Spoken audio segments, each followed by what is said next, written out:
योजनेतले जो पैसा आहे ते कारखान्याच्या मार्फत 15 रुपये जाणार आहे. पण उद्धव ठाकरे असं म्हणतात की तुम्हाला एकच सांगतो, शेतकरी अडचणीत आहे. आम्ही स्पष्ट मुख्यमंत्र्यांनी देखील सांगितलं कॅबिनेटमध्ये, या परिस्थितीमध्ये शेतकऱ्यांकडे कुठलीही बँक वसुलीसाठी तगादा लावणार नाही, कुठले वसुलीचे पत्र पाठवणार नाही.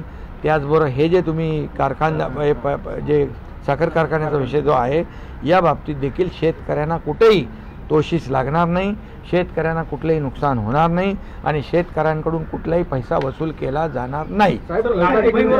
बोलतायत की आतापर्यंत निवडणुकीच्या आधी 3-3 हप्ते दिले, आता एवढी अडचण आहे तर 6 हप्ते एकदम द्या. लाडकी बहिणीबद्दल उद्धव ठाकरे लाडकी बहीण योजनेतला तर विरोध केला होता या लोकांनी.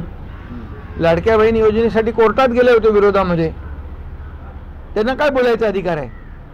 आणि म्हणून लाडक्या बहिणीच्या योजनेत खोडा घालणाऱ्या सगळ्यांनाच लाडक्या बहिणीने चांगला जोडा निवडणुकीत विधानसभेचा दाखवला आहे.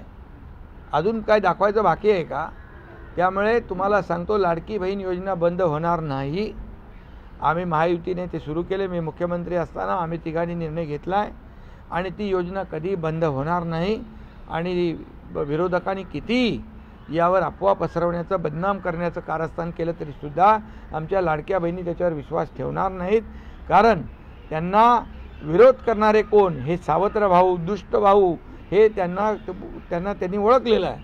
आणि त्यामुळे मी मला सांगतो आपल्या माध्यमातून, लाडक्या बहिणींनी कुठल्याही अफवांवर विश्वास ठेवू नका.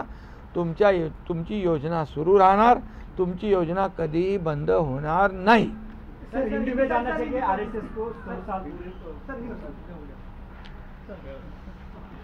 तर आपण बघतोय, बँक शेतकऱ्यांकडे तगादा लावणार नाही असं यावेळेस शिंदेंनी म्हटलेलं आहे. कर्जवसुलीसाठी शेतकऱ्यांकडे तगादा लावणार नाही. लाडक्या बहिणींसाठी विरोधक कोर्टात गेले होते, या आरोपाचा पुनरुच्चार एकनाथ शिंदेंनी केलेला आहे. आता isakal.com आहे देशातील नंबर 1 ची मराठी न्यूज वेबसाईट. प्रत्येक अपडेटसाठी isakal.com ला नक्की भेट द्या.